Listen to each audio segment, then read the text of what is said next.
नमस्कार। मैं Chandrabhan Prajapati, lecturer mechanical engineering, government polytechnic Bargarh Chitrakoot, आप सभी का पुनः बीआईटी के इस तीसरे ई लेक्चर में हार्दिक स्वागत एवं अभिनंदन करता हूं। तो पिछले दो जो वीडियो लेक्चर मैंने बनाए थे उसके आगे हम अपनी जर्नी को जारी रखेंगे। तो आइए शुरुआत करते हैं। तो चैप्टर 1 की हम बात कर रहे थे। चैप्टर 1 में एक जो टॉपिक है आज का हमारा वो introduction to computers and peripherals, यानी कंप्यूटर एवं कंप्यूटर के जो सहायक उपकरण हैं उनका परिचय इस आज के हम वीडियो में इसमें देखेंगे। तो ये आपके सामने पाठ्य विवरण या सिलेबस लिखा हुआ है। पिछली बार हमने कंप्यूटर के प्रकार, कंप्यूटर कितने प्रकार के होते हैं उसके बारे में बात किया था। अब उसके आगे जो है जैसे CPU, RAM, ROM, hard disk, USB, flash drive, CD, DVD, blu ray, keyboard, mouse, monitor, LCD, ये सब क्या होते हैं इनके बारे में हम आज पढ़ेंगे। तो सबसे पहले हम ये जान लेते हैं कि सहायक उपकरणों को अंग्रेजी में कहते हैं पेरीफेरल डिवाइसेस या पेरीफेरल डिवाइस। पेरीफेरल डिवाइस मतलब सहवर्ती उपकरण भी हिंदी में हम कहते हैं, और सहायक उपकरण भी बोल सकते हैं। तो हम इसको कह सकते हैं कंप्यूटर के साथ सूचना इनपुट कराने के लिए या आउटपुट लेने के लिए जो भी डिवाइस लगाए जाते हैं वो सारे सहायक उपकरणों में आते हैं या सहवर्ती उपकरणों में आते हैं। तो हम इसको अगर परिभाषित रूप में करना चाहें तो कह सकते हैं कंप्यूटर में बाह्य रूप से कनेक्ट होने वाले सभी सहायक उपकरण जो कंप्यूटर को सूचना देने या और सूचना प्राप्त करने में प्रयोग में लाए जाते हैं कंप्यूटर पेरिफेरल कहलाते हैं, यानी कि सहायक उपकरण या सहवर्ती उपकरण कहलाते हैं। इसमें मुख्य रूप से आते हैं माउस, आप सभी जानते हैं, keyboard, image scanner, barcode reader, light pen, microphone, digital camera, web camera. तो आप जानते हैं ये जो उपकरणों की सूची है ये सारे क्या होता है कंप्यूटर सिस्टम में अलग से लगाए जाते हैं। माउस हम लगा देते हैं जब हमको ज़रूरत होती है, माउस से काम होता ही है, वो तो कंपलसरी है। कीबोर्ड इसी तरह से हम लगाते हैं एक्सटर्नली बाह्य रूप से। स्कैनर लगाते हैं अपने डॉक्यूमेंट्स को स्कैन करने के लिए, बारकोड रीडर लगाते हैं, लाइट पेन लगाते हैं, माइक्रोफोन लगाते हैं। तो ये सारे हम अलग से उसमें फिट कर देते हैं जैसे हमको जिस हिसाब से ज़रूरत होती है। ये चित्र आप देख पा रहे हैं तो इसमें कंप्यूटर सिस्टम पूरा दिखाया गया है। आप देखिए कंप्यूटर की स्क्रीन है, कीबोर्ड लगा हुआ है, माउस रखा हुआ है, ये स्पीकर हो गया, ये आप देखिए प्रिंटर देख पा रहे हैं, इधर ये आपका स्कैनर रखा हुआ है, ये आपका पूरा कैबिनेट है, कैबिनेट के अंदर ये डीवीडी राइटर या सीडी राइटर लगा हुआ है, उसके अंदर मदरबोर्ड ये बाहर आपको निकला हुआ दिख रहा है अंदर का। तो ये सारी चीज़ ये कंप्यूटर सिस्टम जो है उसके साथ में लगने वाले जो भी उपकरण हैं किसी न किसी रूप में या तो इनपुट देने के लिए या आउटपुट लेने के लिए प्रयोग किए जाते हैं, आपका क्या कहलाते हैं कंप्यूटर सहायक उपकरण, या उनको हम सहवर्ती उपकरण कहते हैं, अंग्रेजी में कहते हैं पेरीफेरल डिवाइसेस। अब ये बात कर लेते हैं कंप्यूटर के गुण कौन कौन से होते हैं, कैरेक्टरिस्टिक्स ऑफ कंप्यूटर या कंप्यूटर की विशेषताएं। तो आप सभी लोग जानते ही हैं कि द्रुत गति यानी फास्ट स्पीड, कंप्यूटर की स्पीड बहुत फास्ट होती है। पहले के समय में जो लिखा पढ़ी करते थे, घंटों जोड़ते थे, कागज़ पर शीट बनाते थे, आज देखिए कंप्यूटर के प्रयोग से घंटों का काम मिनटों में क्या सेकंडों में हो जाता है। फार्मूला लगाइए तुरंत आंसर हो जाता है। स्प्रेडशीट में आप कोई भी बना लीजिए डेटा, उसको डेटा को कंपाइल करके आप कुछ भी कैलकुलेशन आप कर सकते हैं। तो इतना द्रुत गति है, स्पीड से काम करता है। तो कंप्यूटर बहुत तेज़ गति से कार्य करने में सक्षम होता है। कंप्यूटर डेटा को कुछ ही सेकंड्स या माइक्रो सेकंड्स में प्रोसेस कर सकता है।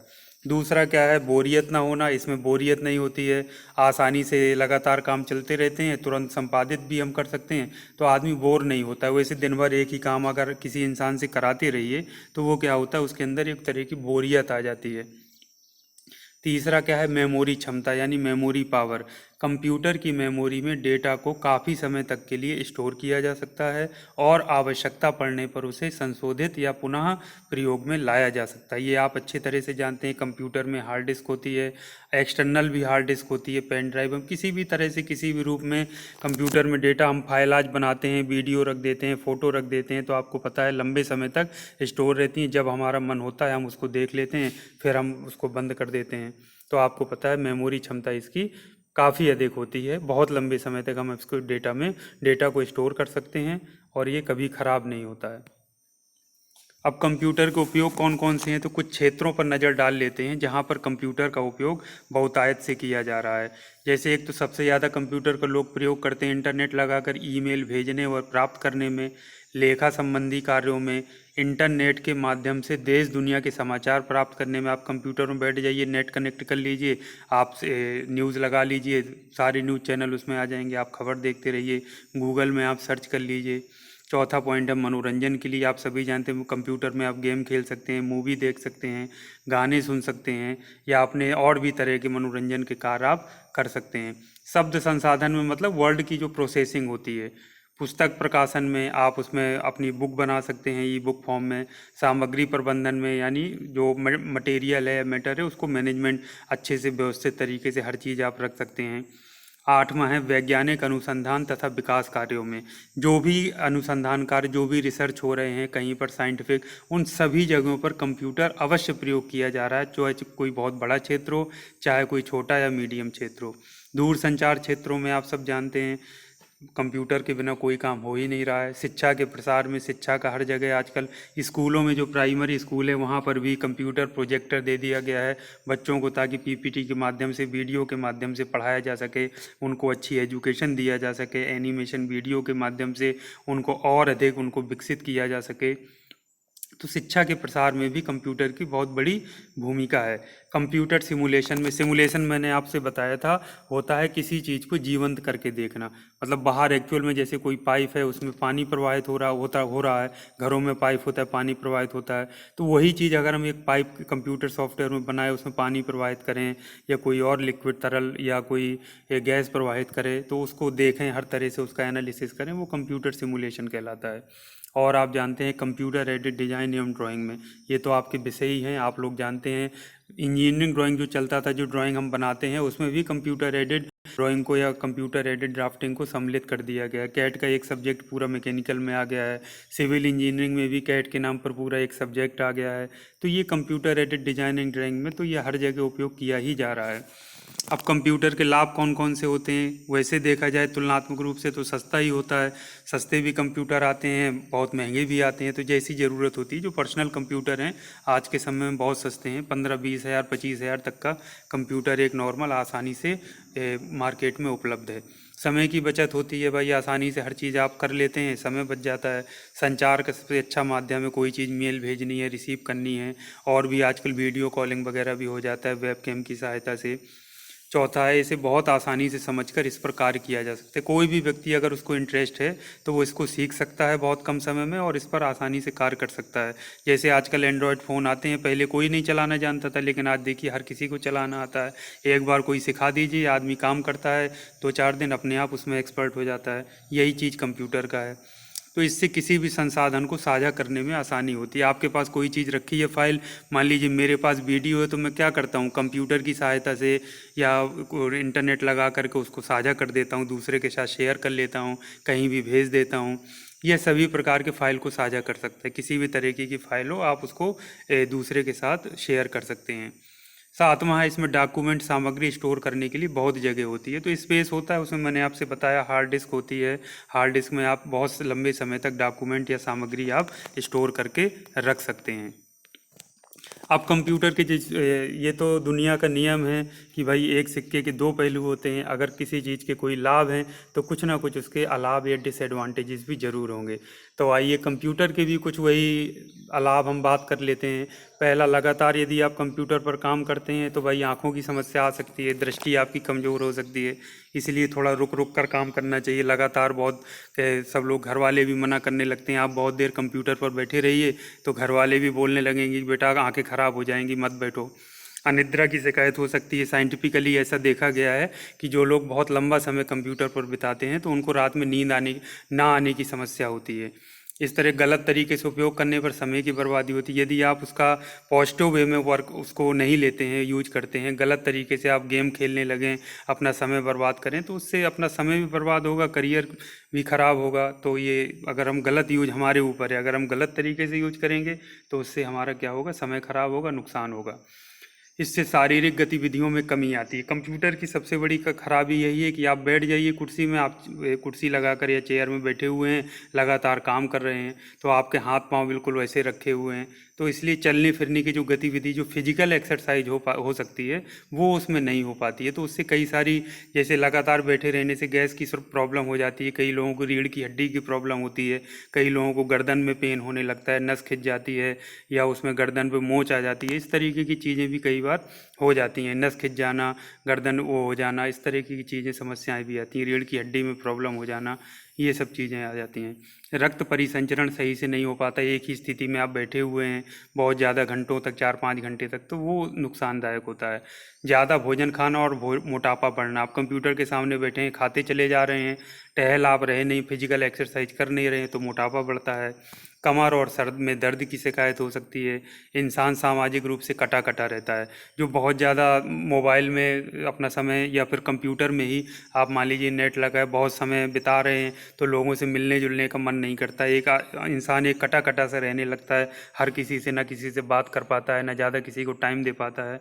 तो ये भी एक बहुत बड़ी समस्या है। और जो सबसे बड़ी समस्या वो बेरोजगारी की समस्या होती है। जो काम पहले 10 लोग किया करते थे, अब वो कंप्यूटर ने अकेले ले लिया 100 लोगों का काम, तो वो लोग क्या हुए, बेरोजगार हो गए। कहीं ना कहीं तेज़ी से काम होने लगा, बहुत जल्दी काम होने लगा। एक ही आदमी कंप्यूटर में बैठे 50 लोगों का काम किए ले रहा है, तो 50 लोग क्या हुआ, बेरोजगार हो गए, 10 लोग बेरोजगार हो गए। तो इससे क्या है, बेरोजगारी की समस्या भी पैदा हुई है कंप्यूटर के कारण। अब हम बात कर लेते हैं कंप्यूटर के कुछ प्रमुख घटकों का। तो कंप्यूटर में प्रमुख घटक मैंने आपसे बताया था, एक सीपीयू होता है। सीपीयू का फुल फॉर्म होता है सेंट्रल प्रोसेसिंग यूनिट। यह एक प्रकार का, जैसे इंसान है, हम लोग पूरा शरीर है, और हमारा मस्तिष्क या दिमाग क्या है, उसमें पूरा बॉडी को गवर्न करता है। पूरा हमारा माइंड से सारा चीज़ होती है ना। अगर इंसान का मस्तिष्क बिगड़ जाए तो सारा चीज़ खराब हो जाएगा, इंसान का इतना बड़ा शरीर बेकार है। तो इसी तरीके से जो सीपीयू होता है, तो वो कंप्यूटर का मस्तिष्क या दिमाग होता है।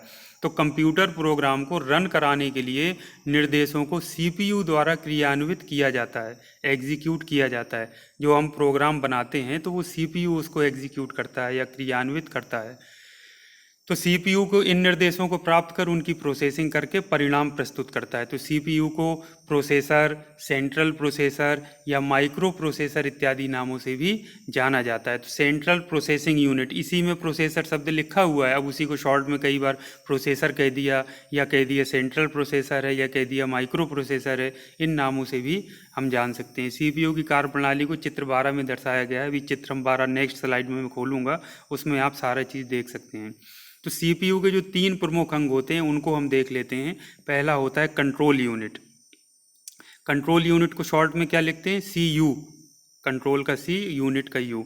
कंप्यूटर के सभी ऑपरेशन को नियंत्रित करने का कार्य कंट्रोल यूनिट द्वारा, नाम से कंट्रोल मतलब नियंत्रित करना, तो कंट्रोल यूनिट का काम क्या हो रहा है, सभी तरह के ऑपरेशंस को नियंत्रित करना। तो कंट्रोल यूनिट क्या करता है, मेमोरी को, input output device, logical unit को बताता है कि किसी प्रोग्राम से प्राप्त निर्देशों का पालन किस प्रकार से करना है। तो ये मेन कंट्रोल यूनिट है जो सारी गतिविधियों को नियंत्रित करती है। मेमोरी, जैसे नाम से पता चल रहा है, मेमोरी में हम क्या करते हैं, डेटा को स्टोर करते हैं। अब जैसे हम लोग अपने इंसानों की बात करते हैं, उसकी मेमोरी बहुत तेज़ है, यानी बहुत लंबे समय तक ज़्यादा डेटा स्टोर कर सकता है। किसी की मेमोरी कम होता है, जल्दी भूल जाता है। तो कंप्यूटर की मेमोरी अलग अलग तरह की होती है, जैसे रैम हो गया, रोम हो गया। तो जिस मेमोरी में बिना प्रोसेस किया हुआ डेटा रखा जाता है उसे प्राइमरी मेमोरी अर्थात रैम, रैम का फुल फॉर्म होता है रैंडम एक्सेस मेमोरी कहा जाता है। तो रैम में क्या होता है, रैंडम एक्सेस मेमोरी में क्या होता है, प्रोसेस किया हुआ डाटा रखा जाता है, इसे प्राइमरी मेमोरी भी कहा जाता है। तीसरा होता है अरिथमेटिक लॉजिक। अरिथमेटिक आप सब जानते हैं, मतलब मैथमेटिक, जिसमें कैलकुलेशंस की जाती हैं, गणितीय संक्रियाएं की जाती हैं। तो अरिथमेटिक लॉजिक यूनिट, इसे संक्षेप में ALU। अरिथमेटिक का A, लॉजिक का L और यूनिट का U ले लिए, ALU कहते हैं। तो ALU के 2 प्रमुख कार्य होते हैं। पहला, प्राप्त डेटा पर गणितीय संक्रियाएं करना यानी कैलकुलेशन करने का काम, और दूसरा परिणाम देना यानी रिजल्ट दिखाना। ये चित्र है 12 जो सीपीयू की कार्यप्रणाली को दर्शा रहा है। पूरा सीपीयू है, इसमें कंट्रोल यूनिट, ये प्रोसेसर आपको दिख रहा है। प्रोसेसर में क्या क्या लगा हुआ, रजिस्टर्स होते हैं, और इसमें मेन मेमोरी होती है। यहाँ पर आप डेटा को इनपुट दे रहे हैं, यहाँ से क्या है आपका आउटपुट निकल रहा है। तो ये प्रोसेसर के अंदर कौन कौन सी चीज़ें, ये रजिस्टर से लगे हुए हैं, इसके अलावा इसमें कॉम्बिनेशनल लॉजिक, ये सारा चीज़ एक साथ काम करता है, ये कंबाइंड रूप से कहलाता है प्रोसेसर। और इसकी मेन मेमोरी होता है, ये इनपुट है, ये आउटपुट है, ये सीपीयू का ही सारा चीज़ ये पार्ट हैं। कंट्रोल यूनिट में देखिए इंस्ट्रक्शन से लिखा हुआ है, यानी ये जो भी मेन मेमोरी से जो भी निर्देश इसको मिलते हैं वो सीपीयू यानी कंट्रोल यूनिट द्वारा नियंत्रित किए जाते हैं। अब ये मदरबोर्ड की बात कर लेते हैं। तो मदरबोर्ड को मदर उसको क्यों कहते हैं, तो मदर जैसे होती है तो सारे बच्चों से, सभी लोगों से कनेक्टेड होती है। जैसे किसी के अगर 5 बच्चे हैं तो वो अपनी माँ से जुड़े रहते हैं, इसी तरह से मदरबोर्ड का वही कंप्यूटर में काम होता है। तो क्या होता है, कंप्यूटर के जितने भी मुख्य घटक हैं, चाहे वो रैम हो, चाहे हार्ड डिस्क हो, चाहे ग्राफिक कार्ड हो, चाहे सीपीयू हो, सब किससे जुड़े होते हैं, मदरबोर्ड से। इसीलिए इसका नाम पड़ा मदरबोर्ड, इसलिए इसको कहते हैं। एक तरह का ये आप चित्र देख पा रहे हैं मदरबोर्ड का, प्रिंटेड सर्किट डायग्राम होता है, इस तरह से इसमें सारा चीज़ बना होते हैं। तो जो भी मेन कंपोनेंट्स होते हैं कंप्यूटर के वो इससे जुड़े होते हैं इस बोर्ड से, इसीलिए इसको कहते हैं मदरबोर्ड। तो वास्तव में ये होता है कि पीसीबी का फुल फॉर्म होता है प्रिंटेड सर्किट बोर्ड होता है। तो ये सारे के सारे जो कंपोनेंट्स होते हैं कंप्यूटर के, उनको थाम करके रखता है, होल्ड करके रखता है, इसलिए इसको मदरबोर्ड के नाम से जाना जाता है। अब रैम के बारे में पहले बात किया था, रैम का फुल फॉर्म होता है रैंडम एक्सेस मेमोरी। जब भी कंप्यूटर रन करता है, जब हम कंप्यूटर को चलाते हैं तो उसको अस्थाई यानी टेम्परेरी डेटा को रैम के द्वारा स्टोर किया जाता है। ये चित्र जो 14 आप देख रहे हैं स्क्रीन पर, ये रैम इस तरह की होती है, वास्तविक रैम जो कंप्यूटर के अंदर लगी होती है। तो आज के लिए इतना काफ़ी है। नेक्स्ट वीडियो में हम इसके आगे और कंटिन्यू करेंगे। रैम की हमने बात किया, रोम की बात करेंगे, सीडी, ब्लू रे, ये सारे फ्लॉपी डिस्क भी पहले आता था। इस तरीके की सारी चीज़ें जो भी आपके सिलेबस में हैं, हम सिस्टमेटिक तरीके से बात करते रहेंगे। आप लोग इसी तरह से सीखते रहिए। आपके उज्जवल भविष्य की मंगल कामनाओं के साथ मैं आज के इस वीडियो को यहीं पर विराम देता हूँ। Thank you very much.